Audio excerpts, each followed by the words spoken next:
Hello guys, welcome to my YouTube channel. Guys, आज हम class 11th biology का first chapter the living world start करेंगे और ये इसका फर्स्ट पार्ट रहेगा। How wonderful is the living world. हमारा जो लिविंग वर्ल्ड है वो कितना ज़्यादा वंडरफुल है, हमें ये समझना है। The wide range of living types is amazing. हमारे आसपास जितने भी लिविंग ऑर्गेनिज्म होते हैं वो हमें डिफरेंट टाइप के मिलते हैं, जैसे human, plants, fishes, birds etcetera.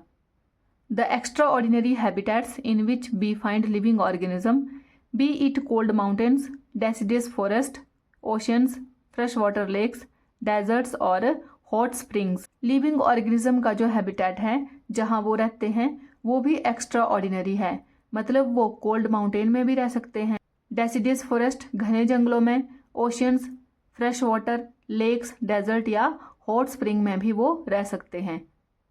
Hot spring मतलब जमीन के नीचे जो गर्म पानी होता है, जब वो ऊपर आता है तो उसको हॉट स्प्रिंग बोलते हैं।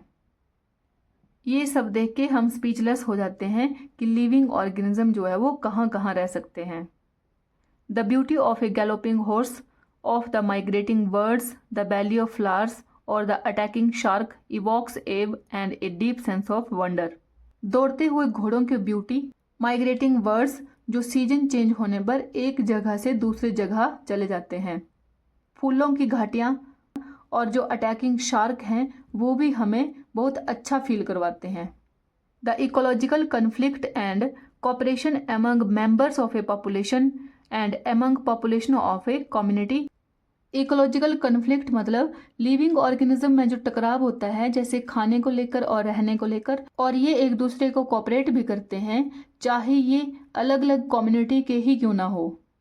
कम्युनिटी के अंदर अलग अलग स्पीसीज की पॉपुलेशन आती है। और even the molecular traffic inside a cell make us deeply reflect on what indeed is life. और जो सेल के अंदर मॉलिक्यूलर ट्रैफिक होता है, जिसमें सेल के मॉलिक्यूल्स एक जगह से दूसरी जगह मूव करते रहते हैं, उनमें कई रिएक्शन और चेंजेस होते हैं। ये देखकर हम सोचने पर मजबूर हो जाते हैं कि व्हाट इज लाइफ, मतलब लाइफ है क्या। This question has two implicit question within it. इसके अंदर भी दो तरह के क्वेश्चन अराइज होते हैं। The first is a technical one and seeks answer to what living is as opposed to the non living. First question technical है, इसमें पूछा गया है कि किस तरह से लिविंग जो है वो नॉन लिविंग से अलग है। And the second is a philosophical ones and seeks answer to what the purpose of life is. और दूसरा क्वेश्चन फिलोसफिकल है, इसमें पूछा गया है कि हम क्यों पैदा हुए और हमारा लाइफ का पर्पज क्या है।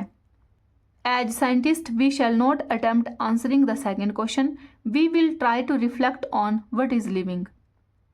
एज ए साइंटिस्ट हम दूसरे क्वेश्चन का तो आंसर नहीं दे सकते, पर ये समझने की कोशिश करेंगे कि लिविंग क्या होते हैं। जब हम लिविंग को डिफाइन करने की कोशिश करते हैं तो हमें ऐसे करैक्टर्स को देखना पड़ता है जो सिर्फ लिविंग ऑर्गेनिज्म में होते हैं। जैसे लिविंग ऑर्गेनिज्म में ग्रोथ, एनवायरनमेंट को सेंस करने की एबिलिटी चाहिए, रिप्रोडक्शन जिसमें ऑर्गेनिज्म अपनी ही तरह न्यू ऑर्गेनिज्म को प्रोड्यूस करते हैं, और कुछ करैक्टर जैसे मेटाबॉलिज्म। लिविंग ऑर्गेनिज्म की बॉडी में जितने भी रिएक्शन होते हैं उसको हम मेटाबॉलिज्म बोलते हैं। और सेल्फ रेप्लिकेट करने की कैपेसिटी होनी चाहिए ताकि वो अपने सेल्स की मल्टीपल कॉपी बना सकते हैं। Diversity in the living world. Living world में डाइवर्सिटी मतलब जैसे हम अपने आसपास देखते हैं तो हमें अलग अलग टाइप के प्लांट्स और एनिमल दिखते हैं, इसी को बोलते हैं diversity in living worlds. If you look around, you will see a large variety of living organism, be it potted plants, insects, birds, your pets or other animals and plants.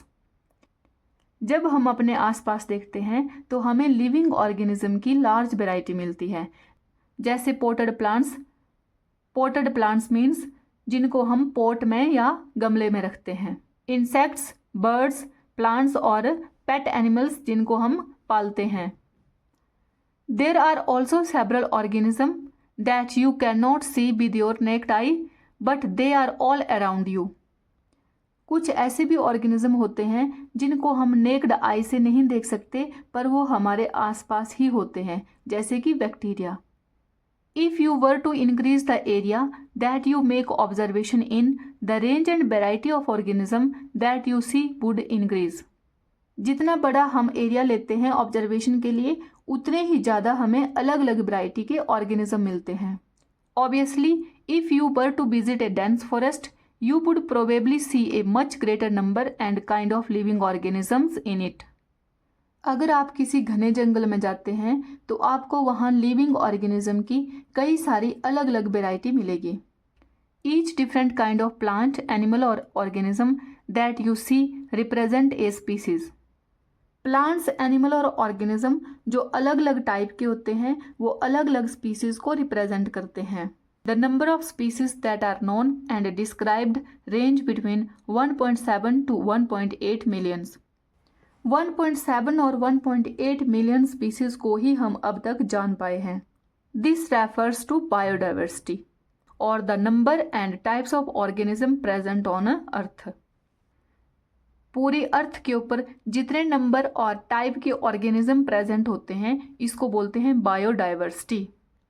We should remember here that as we explore new areas और even old one, new organism are continuously being identified. अगर हम किसी नए area में जाते हैं या किसी पुराने एरिया में ही जाते हैं तो हमें लगातार नए नए ऑर्गेनिज्म जो है वो दिखते जाएंगे. As stated earlier, there are millions of plants and animal in the world. जैसे हमने पहले पढ़ा कि पूरे वर्ल्ड में मिलियंस ऑफ प्लांट्स और एनिमल्स होते हैं. We know the plants and animals in our own area by their local names. अपने एरिया के प्लांट्स और एनिमल्स को हम उनके लोकल नेम से जानते हैं. These local names would vary from place to place even within a country. ये local name place to place change हो जाते हैं चाहे वो एक ही कंट्री के अंदर ही क्यों ना होए. जैसे एक प्लांट है, उसका एक जगह पर कुछ और लोकल नाम है और दूसरी जगह पर कुछ और. Probably you would recognize the confusion that would be created if we did not find ways and means to talk to each other to refers to organism we are talking about. अब अगर एक ही organism को दो जगह पर अलग अलग नाम से जानेंगे तो इससे कन्फ्यूजन क्रिएट हो जाएगा. Hence, there is a need to standardize the name of living organism such that a particular organism is known by the same name all over the world. इसलिए लिविंग ऑर्गेनिज्म की naming में थोड़ा standard लाना जरूरी होता है ताकि एक पर्टिकुलर ऑर्गेनिज्म का नाम पूरे वर्ल्ड में सेम ही रहे. This process is called nomenclature. इस प्रोसेस को नोमेनक्लेचर कहते हैं. ऑब्वियसली नोमेनक्लेचर और naming is only possible when the organism is described correctly and we know to what organism the name is attached to. This is identification. किसी भी organism की naming हम तभी कर सकते हैं जब हम उस ऑर्गेनिज्म को पहचान लेते हैं कि वो किस ग्रुप से बिलोंग करता है. इसको आइडेंटिफिकेशन कहते हैं. In order to facilitate the study, number of scientists have established procedure to assign a scientific name to each known organism. इनकी स्टडी को आसान करने के लिए साइंटिस्ट ने हर लिविंग ऑर्गेनिज्म को साइंटिफिक नाम देने का एक प्रोसीजर सेट किया है. This is acceptable to biologist all over the world. पूरे वर्ल्ड में जितने भी साइंटिस्ट हैं वो सभी इस प्रोसीजर को फॉलो करते हैं. For plants, scientific names are based on agreed principle and criteria which are provided in International Code for Botanical Nomenclature ICBN. ICBN एक इंटरनेशनल कोड है जिनकी हेल्प से हम प्लांट्स की स्टडी करते हैं और ICBN की फुल फॉर्म होती है international code for botanical nomenclature. You may ask how are animals named. अब एनिमल का नाम कैसे रखते हैं. Animal taxonomists have evolved International Code of Zoological Nomenclature ICZN. Animal taxonomists international code of zoological nomenclature का use करते हैं animals की नेमिंग के लिए.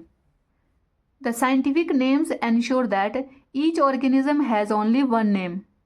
साइंटिफिक नेम से कंफर्म हो जाता है कि हर ऑर्गेनिज्म का केवल एक ही नाम होता है. Description of any organism should enable the people to arrive at the same time. अगर एक ऑर्गेनिज्म पूरे वर्ल्ड में अलग अलग जगह हो तो एक साइंटिफिक नाम होने की वजह से हम उसको ईजिली पहचान सकते हैं। They also ensure that such a name has not been used for any other non organism. इससे हमें ये भी पता चलता है कि जो साइंटिफिक नाम उस ऑर्गेनिज्म को मिला है वो और किसी नॉन ऑर्गेनिज्म का नहीं होना चाहिए।